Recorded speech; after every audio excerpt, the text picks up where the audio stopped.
Lord of the Mysteries. Chapter 803. Name Rectification. Amongst all the sanguine present, even if Emlyn wasn't the oddest, he was definitely among the top 10. As a member of a race born with a long lifespan, having one or more hobbies to kill time was common. Emlyn wasn't the only one who liked dolls, but that wasn't the problem. Aside from purchasing new dolls and matching them with new clothes, or obtaining blood from hospitals to drink, he almost never left his home. Nor did he enjoy interacting with his fellow kinsmen. Unless he desired relatively fresh blood, needed to obtain some historical knowledge, or exchange for certain ingredients, he never participated in any of the corresponding gatherings.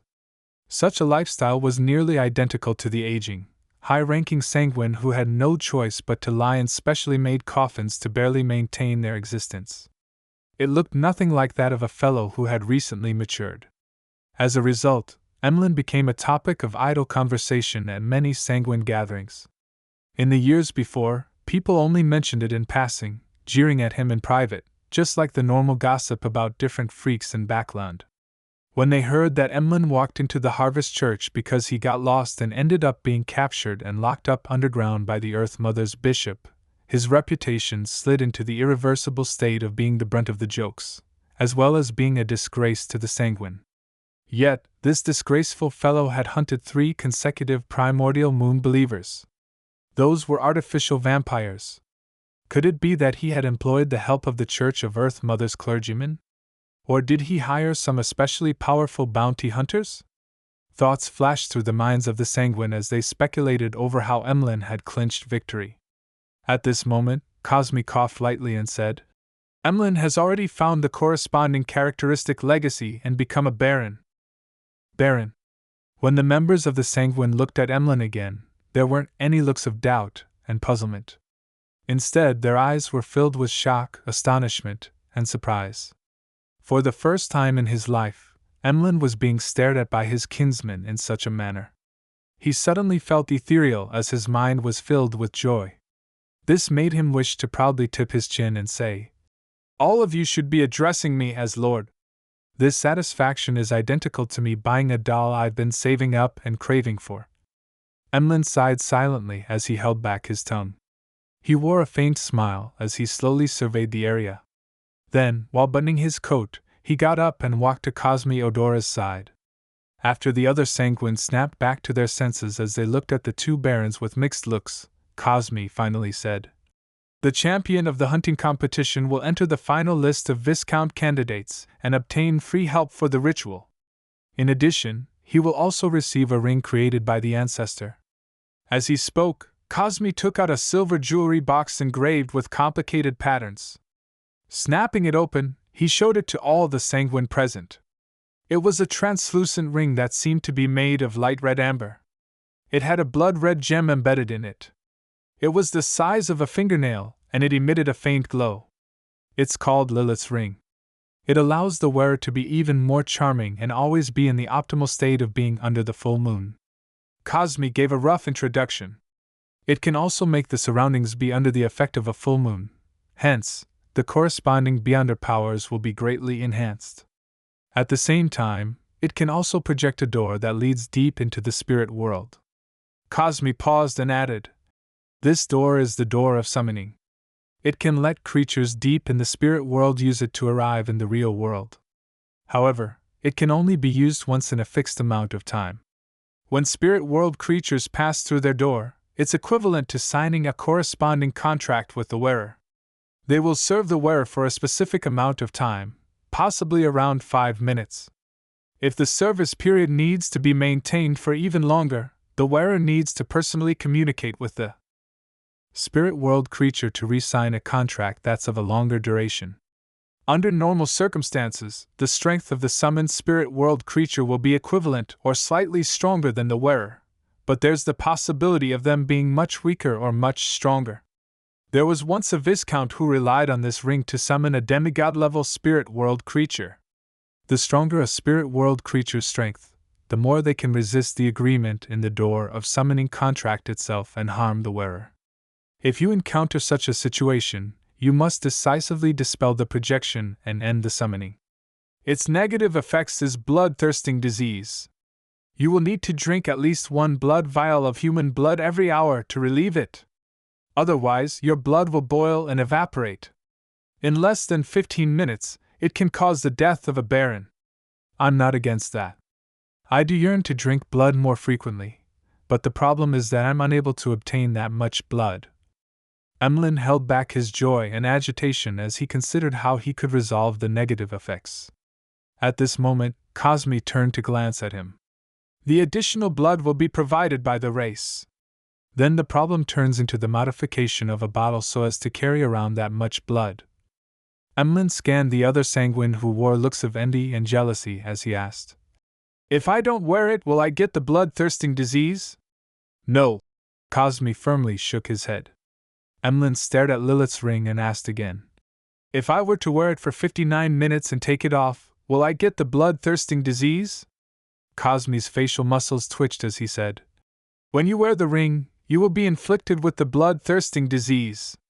You have to drink 1 vial of human blood to have it subside for an hour.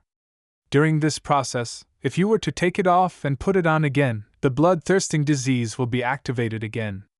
Regardless of whether it's been an hour or not, you'll have to drink blood again.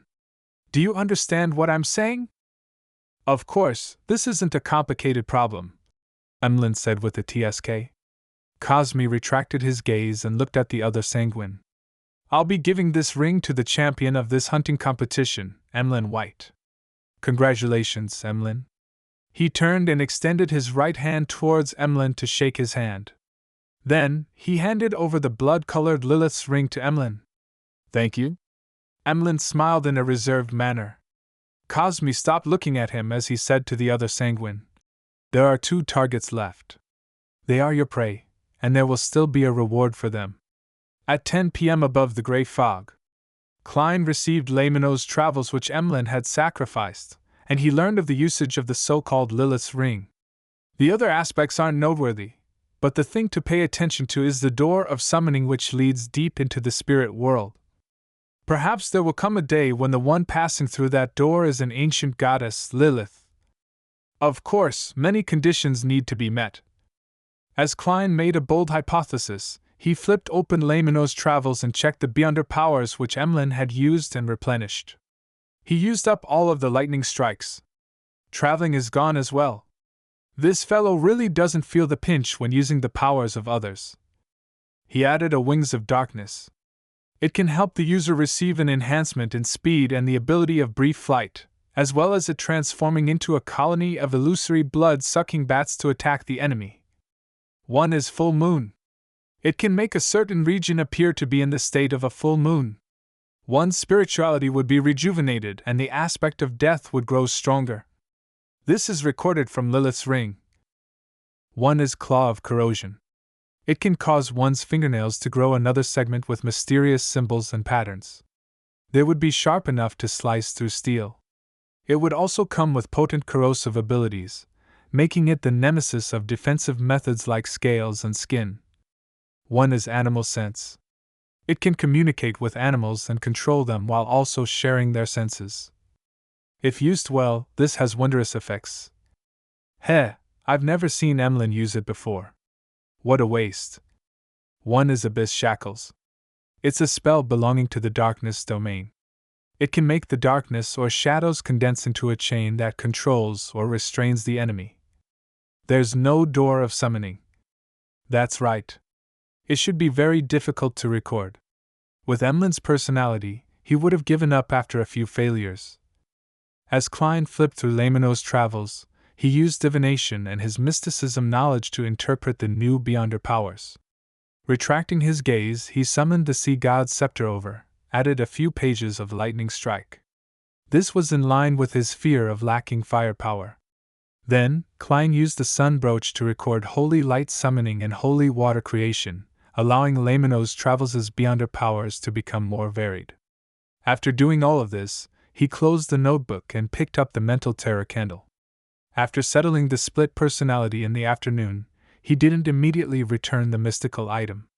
Instead, he had the idea that since it belonged to the spectator domain, It was possible that it could help him explore the sea of collective subconscious inside Grozel's travels.